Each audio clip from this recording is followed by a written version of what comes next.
sigurado ka talaga dyan? Gawin sa akin.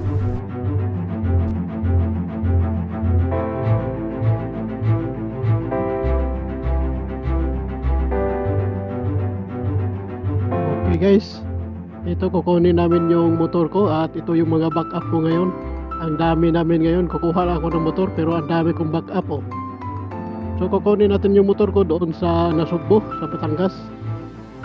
Kaya tara, dito ako sa aking kaibigang si Aparo, dito ako sasakay oh.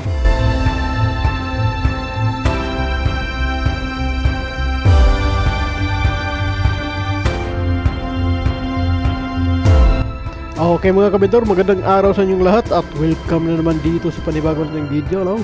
So ngayong araw mga kabidor ay kukunin natin ang ating motor na pinapaayos ko doon sa Nasugbo. Dahil noong mga nakaraang buwan ay nagbabawas ang kulat nito kaya pinapaayos ko doon sa ating pinagkakatiwalaang mekaniko na Modifix Shop na matatagpuan natin sa Luok, Batangas. So, dito muna kami ngayon sa Phoenix Gasoline Station. May hihintayin kami rito mga kasama. At ngayon itong mga tropa ko ay gustong sumama sa akin na kukunin ang motor ko doon sa Nasugbo. Kaya magmula dito babiyahe tayo ng 1 oras at kalahati para makarating tayo doon sa Sitio Papaya, Nasugbo sa Modifix Shop. At dito sa gasoline station, may hihintayin pa kaming mga tropa na gustong sumama sa amin papunta doon sa Nasugbo, Batangas para sumama sa pagkuha ng aking motor. Kaya magtambay-tambay muna kami dito hanggang dumating ang iba pa nating mga kasama. Okay guys, naranasan nyo na ba itong may rides kayo? Tapos kung sino pa yung pinaka-excited, sila pa yung hinihintay. So ngayon naghihintay kami dito sa 7-Eleven. Yan. Kadalasan talaga mangyari sa amin dito, yung mga excited talaga na sumasama, sila pa yung kadalasan nating hinihintay, no? So yan po, yun ang ano natin. Okay, dumating din yung hinahintay namin. So 1 oras din kami naghintay, no? So ngayon tuloy-tuloy na kami at kukunin na namin yung motor namin. Motor ko pala.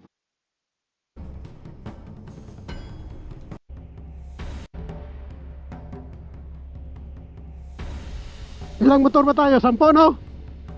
Ilang motor tayo? 10? Oo. So ngayon 10 kaming motor ang mga kumboy. Pero umuna na kami dahil sobrang bagal ng ano namin, mga kasama namin. Yan po. Okay guys, sa 1 oras naming paghihintay, okay, ito na nga, dumating na nga itong iba naming mga tropa na gustong sumama sa pagkuha ng aking motor. At dito sa aming rides, nakasanayan na talaga namin na meron talaga tayong mga tropa na hindi sumusunod sa nakatakdang oras ng ating biyahe, ano. Kaya konting pasensya lang sa mga ganitong tropa. So ngayon tuloy-tuloy na tayo sa aming biyahe. So pagdating nyo dito sa dito sa Nubali Circle, hindi na tayo makadiretso doon sa may Marcos Mansion dahil hindi na pinapadaanan ni Yulo. Papunta na ang Kasili, hindi na dinadaanan, kaya dito tayo ngayon sa may Nubali dadaan. So ngayon guys, ituturo ko naman sa inyo kung saan kami dumaan dahil ito ang pinakamabilis na ruta kung magmula kayo dito sa Kanlubang papunta ng Nasugbo or biyahe kayo ng Kaibiyang Tunnel.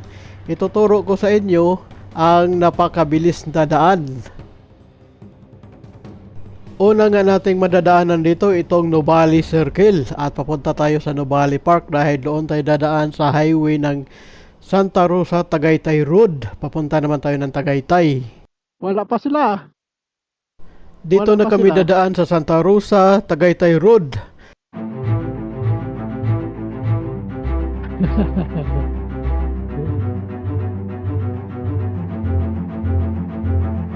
Nubali.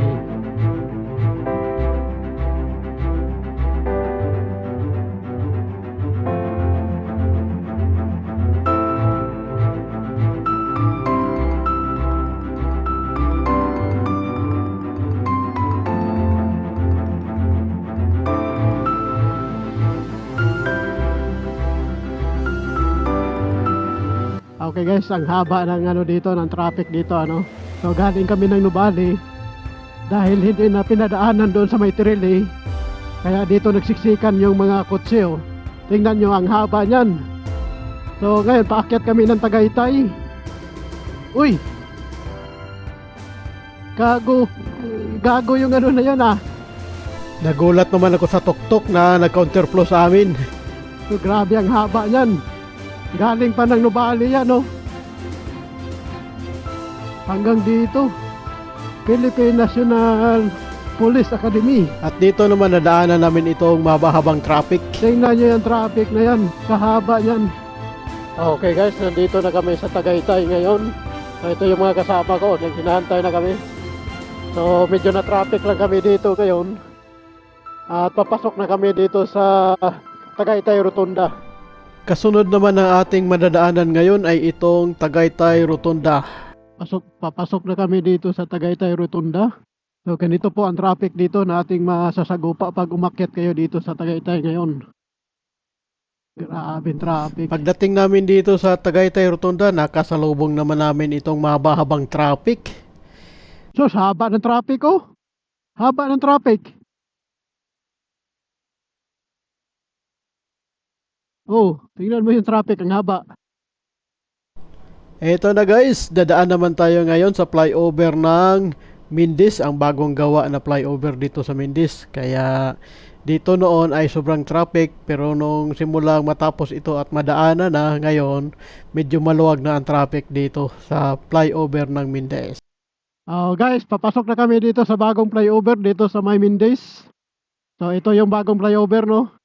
So mula dito guys, makikita natin dito ang buong Taal Lake.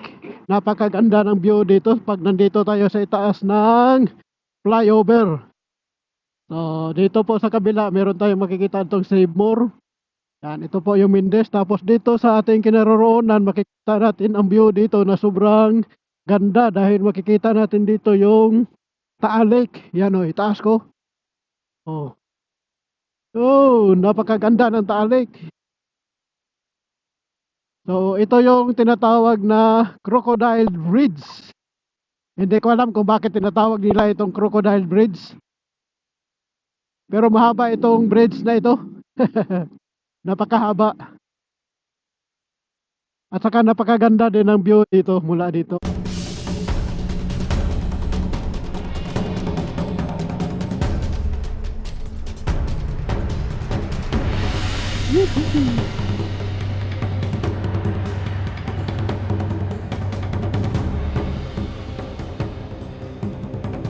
Okay guys, papasok na kami dito sa Twin Lake. So itong Twin Lake na ito ay ito yung palatandaan para malapit na tayong liliko doon sa Magallanes. So magmula dito kitang-kita pa rin natin yung Taal Lake. So yan po ang Twin Lake guys. So napakaganda din ang Twin Lake guys. Yan, medyo traffic din dito. Lalo na pag mga rush hour. Dahil marami din ang namamasyal dito. Ngayon malapit na tayong liliko dyan sa Magallanes. Yung dyan, Skinita, liko tayo dyan.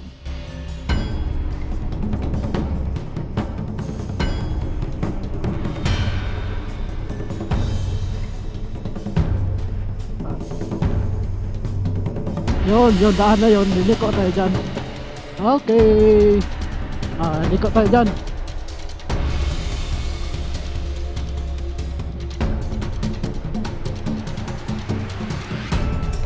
Dito. Liko. Oh, ayos. Di alam na ni Elyard yun. Alam na niya. Doon tayo maghintay. Okay, hintayin muna namin yung mga kasama namin. Dahil hindi nila alam itong daan na ito. Okay guys, so yung inaantay namin hindi na dumating. Mag-isang oras na kami naghintay dito pero hindi na dumating yung mga kasama namin na naligaw, sarap batukan. Kaya kami mauna na at makita-kita na lang daw kami sa Kaibiyang Tunnel. At dito naghihintay na naman kami ng isang oras at hindi talaga nakarating ang mga kasama namin na naiwan. Dahil hindi rin nila alam ang daan na ito at naligaw sila at dumaan sa ibang ruta. At nung tinawagan ng aming mga kasama, ang sabi ay doon na lang daw kami magkita-kita sa Kaibiyang Tunnel. So ngayon tuloy-tuloy na kami sa aming biyahe papunta ng Luok, Batangas para makuha ng aking motor. At itong dinadaanan natin ngayon ay ang pinakamabilis na daan kung babiyahe ka magmula dito sa Twin Lake papunta naman ng Kaibiyang Tunnel. Hindi na kayo dadaan doon sa pinaka bayan ng Nasugbo. At ito na yon ang pinaka shortcut nating dadaanan ngayon. Yeah. Okay.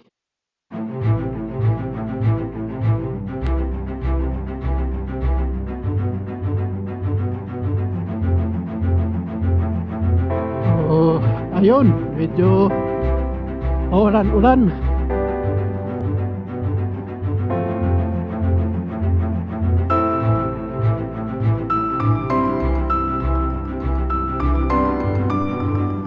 Ito namang kalsada na makikita ninyo ngayon ay tinatawag na kay Titinga Magallanes Road na matatagpuan naman natin dito sa bayan ng Magallanes. Napakalapad naman ng kalsada na ito.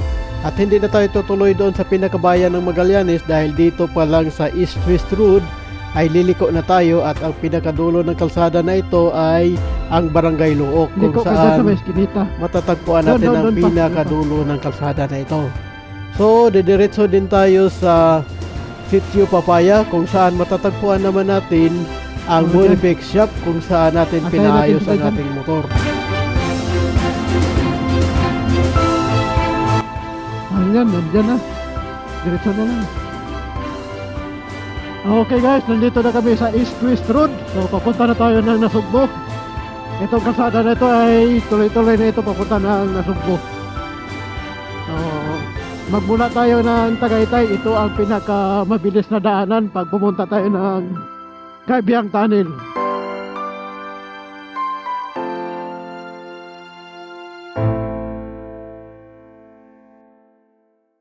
Oops, dandahan dyan, dandahan.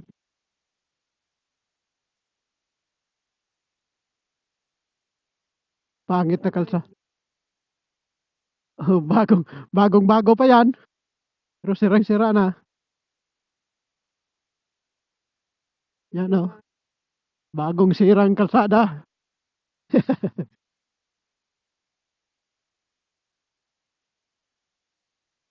Hindi pa tapos ito. Hindi pa tapos pero sira na.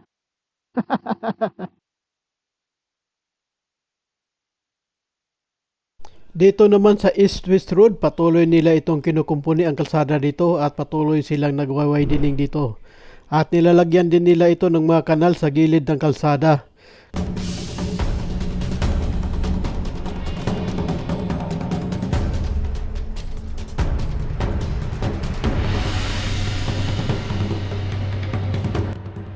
So guys, kung makikita natin dito ang kalsada na ito ay wina-widening na rin nila, no?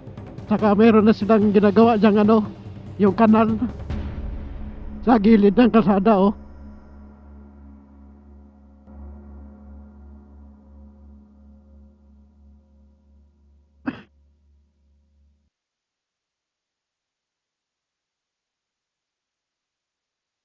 Oh, pero di pa ako nakapunta dyan.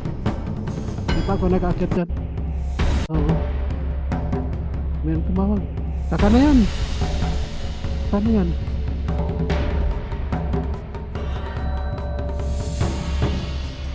Ah.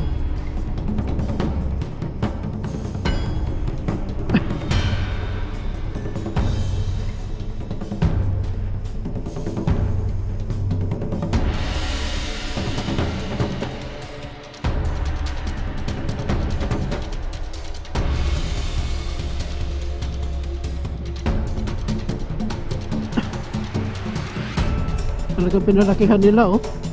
Ito, papalakihan pala talaga yan. Sana wala nang kurakot sa ano na to, sa project na ito.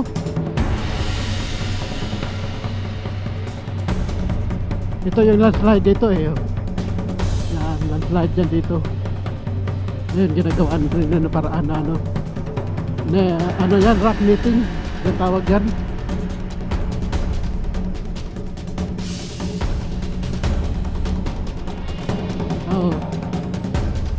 Dito, pwede pwestuhan to dito.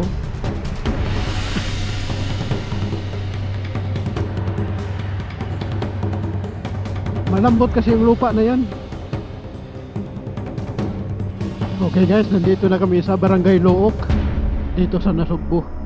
So, malapit ko na talagang makita yung motor ko, no? So, malapit na kami dito, siguro mga 5 minutes doon na kami sa mekaniko na pinaggawaan ko ng aking motor. So, ito na yung Barangay Look guys. Ito, highway to papunta ng bayan ng Nasugbu. Ito naman, papunta ito ng bayan papunta ito ng Kaibiyang Tunnel. Diretso lang kami dito. Siguro mga 5 minutes nandun na kami sa aming sa shop na aking iniiwanan ng aking motor. So makikita ko na ang aking motor ngayon sa loob ng 1 buwan.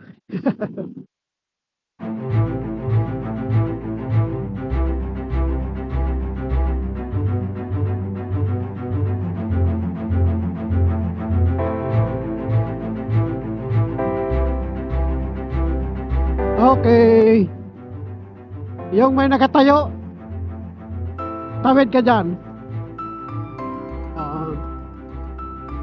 Nandito na kami guys sa shop na aking iniiwanan ng aking motor. Ayun.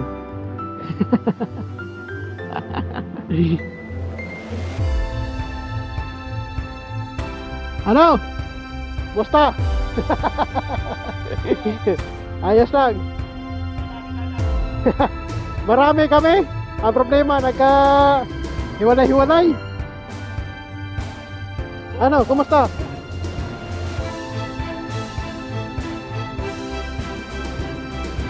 Okay na?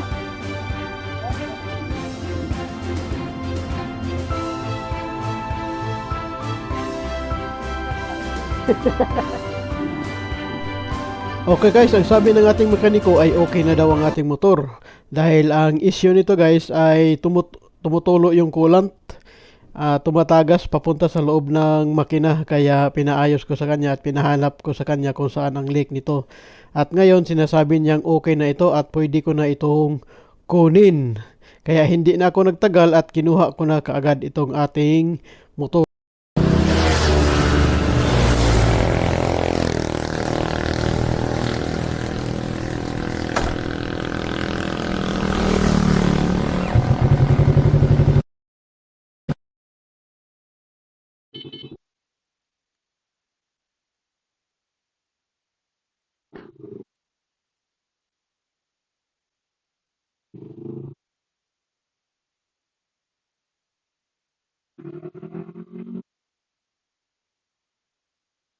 Okay. Nakuha ko na yung motor ko. Ito na. So wala na bang gaanong problema yung motor pala. Pinalitan lang ng mga oil seal. Kaya lang gumastos ako ng medyo malaki-laking no. So ganun talaga, medyo malaki-laki talaga magastos ng ganitong mga motor. So ngayon, tutuloy-tuloy na kami doon sa Kaibiyang Tunnel at ipasyal ko yung tropa ko doon sa Kaibiyang Tunnel.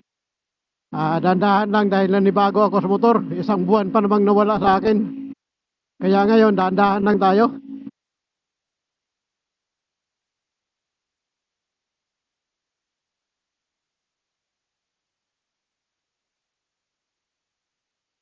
Nadisgrasya pa. May nadisgrasya dito mga kamintor. Ingat-ingat kasi medyo nga dito. Medyo mahirap ang dito, mga kurbada.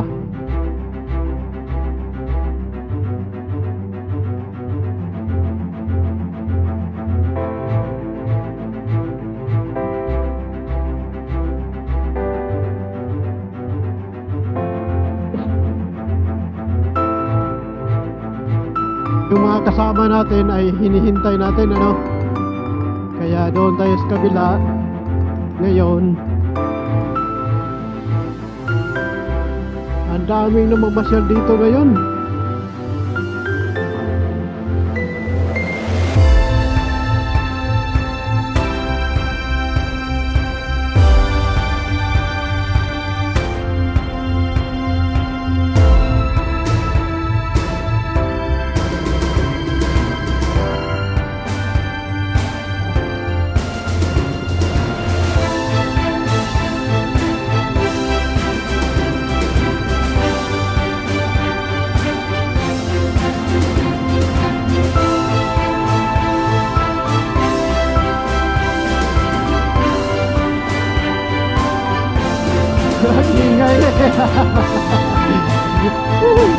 Kaya ingay nito mga buwag na ito eh. Una kayo, una. Dito kami. Una kayo, una. Dito kami, dito.